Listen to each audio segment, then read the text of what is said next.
Hello students, welcome back to CBSE corner. आज हम बात करने वाले हैं एसएसटी की, जिसमें हम एग्रीकल्चर चैप्टर लेने वाले हैं। उसके क्वेश्चंस को हम आज डिस्कस करेंगे। चलिए स्टार्ट करते हैं आज का अपने वीडियो इस क्वेश्चन के साथ। Agriculture is a dash in India. तो एग्रीकल्चर को इंडिया में क्या माना जाता है? First option is primary activity, secondary activity, tertiary activity, non economic activity. तो इंडिया में जो एग्रीकल्चर है उसको प्राइमरी एक्टिविटी माना जाता है। ये प्राइमरी सेक्टर में आता है और क्योंकि ये एनवायरनमेंट से, पूरा मिनरल से, अर्थ से जो भी चीज़ें हमें मिलती हैं उनसे डायरेक्टली जुड़ा हुआ है, इसलिए इसको प्राइमरी सेक्टर कहा जाता है। Slash and burn agriculture is known as dash in north eastern states. तो स्लैश एंड बर्न एक्टिविटी जो होती है वो होती क्या है? इसमें हम क्या करते हैं कि जो फार्मर होते हैं वो एक कोई लैंड लेते हैं, उसको बिल्कुल क्लियर करते हैं, वेजिटेशन जो वहाँ पर है उसको पूरा बर्न कर देते हैं और बर्न करने के बाद वहाँ क्रॉप्स उगाते हैं। तो इस टाइप की जो एग्रीकल्चर होती है उसको स्लैश एंड बर्न कहते हैं और इसके अलग अलग जगह पे अलग अलग नाम होते हैं। तो नॉर्थ ईस्टर्न स्टेट्स में उसको क्या कहा जाता है? Options are zooming, Podu, Valerie और खिल। तो नॉर्थ ईस्टर्न स्टेट्स में उसको जूमिंग कहा जाता है। Which of the following crop is a commercial crop of Punjab and Haryana? Options are rice, wheat, jowar, millet. So the correct answer is rice. Next question is which of the following is a rabi crop? तो rabi crop जो होती है वो winter में हम उगाते हैं, मतलब उनको सो करते हैं और हार्वेस्ट होती है स्प्रिंग में जाके। जैसे उसमें होती है वीट, बार्ली, पीस, ग्राम, मस्टर्ड, ये सब उसके अंदर आते हैं। तो इनमें से ऑप्शन कौन कौन से दिए हैं? राइस, मेज, व्हीट, कॉटन। तो इनमें से आपका जो आंसर है दैट इज व्हीट। तो व्हीट आपका करेक्ट आंसर है। जैसे मैंने बताया कुछ ऑप्शन, कुछ उसके examples, wheat, barley, peas, gram and mustard. तो इस टाइप से जितने भी होते हैं वो सब राबी क्रॉप के अंदर आते हैं। Which of the following conditions is not favorable for primitive subsistence farming?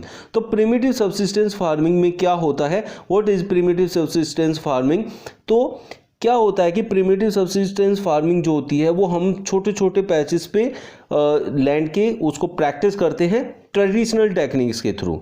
तो उसमें ट्रेडिशनल टेक्निक्स लगाते हैं। तो अभी वो कह रहा है कि क्या फेवरेबल उसके लिए नहीं है? Fertility of soil, monsoon, favourable atmosphere, sufficient capital. तो sufficient capital is your correct answer.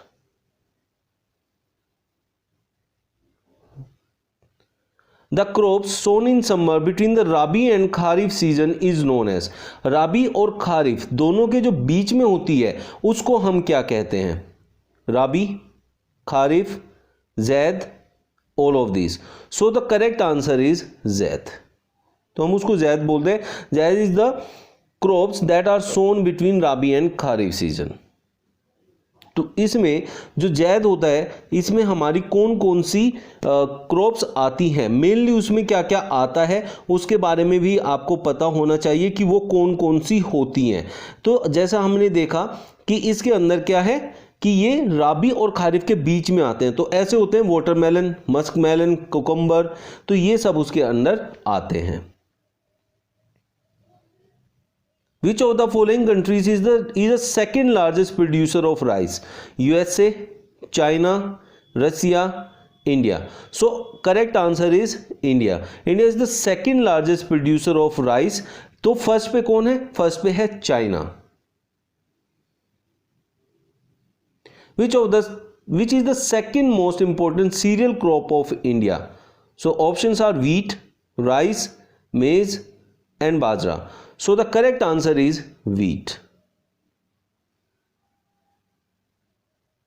Which of the following states is the largest producer of ज्वार? राजस्थान, महाराष्ट्र, असम और पंजाब। इनमें से कौन सा सबसे लार्जेस्ट प्रोड्यूसर है ज्वार का? तो the correct answer is Maharashtra. इसमें बच्चे राजस्थान पे लगा के आ जाते हैं, जो कि गलत होता है।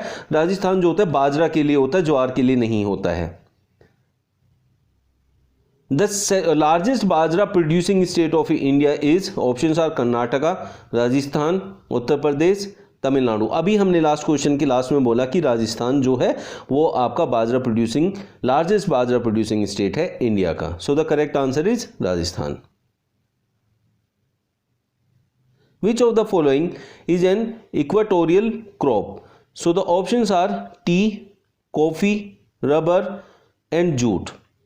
जो इक्वेटोरियल क्रॉप है वो है rubber. Which of the following is not a fiber crop? तो फाइबर क्रॉप कौन सा इसमें से नहीं है? Options are cotton, jute, hemp and rubber. So the correct answer is rubber. बाकी सब आपके फाइबर क्रॉप के अंदर आते हैं। Which country is believed to be the original home of the cotton plant? Cotton plant का जो ओरिजिनल होम है वो इंडिया को माना जाता है। सो the correct answer is India. बाकी ऑप्शंस उसने दिए हैं चाइना, भूटान, जापान। तो इसमें सबसे ज़्यादा कंफ्यूजन होता है चाइना को लेके, तो हम उसको चाइना समझ लेते हैं, जबकि आंसर जो है वो हमारा इंडिया होता है। Which of the following crops is called a golden fiber? Golden fibre किसको बोला जाता है? अब हमारे पास ऑप्शन है wheat, cotton, jute and T. जो हमारा जूट है उसको हम गोल्डन फाइबर बोलते हैं।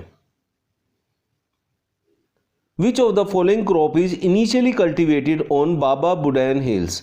तो बाबा बुडान हिल्स पे कौन सी क्रॉप को इनिशियली कल्टीवेट किया जाता है? Options R T, coffee, rubber and jute. So the correct answer is coffee. ये थे आपके आज के कुछ क्वेश्चंस जो हमने डिस्कस किए इस वीडियो के अंदर, जिसमें हमने देखा कि कौन कौन सी क्रॉप मेनली कहां पर होती है और कौन ज़्यादा उसको प्रोड्यूस करता है। बाकी और भी क्वेश्चंस इसके हम एक वीडियो में और डिस्कस करेंगे आने वाले किसी भी दिन में। चलिए मिलते हैं नेक्स्ट वीडियो में न्यू ट्रिक्स और न्यू क्वेश्चंस के साथ। Thank you.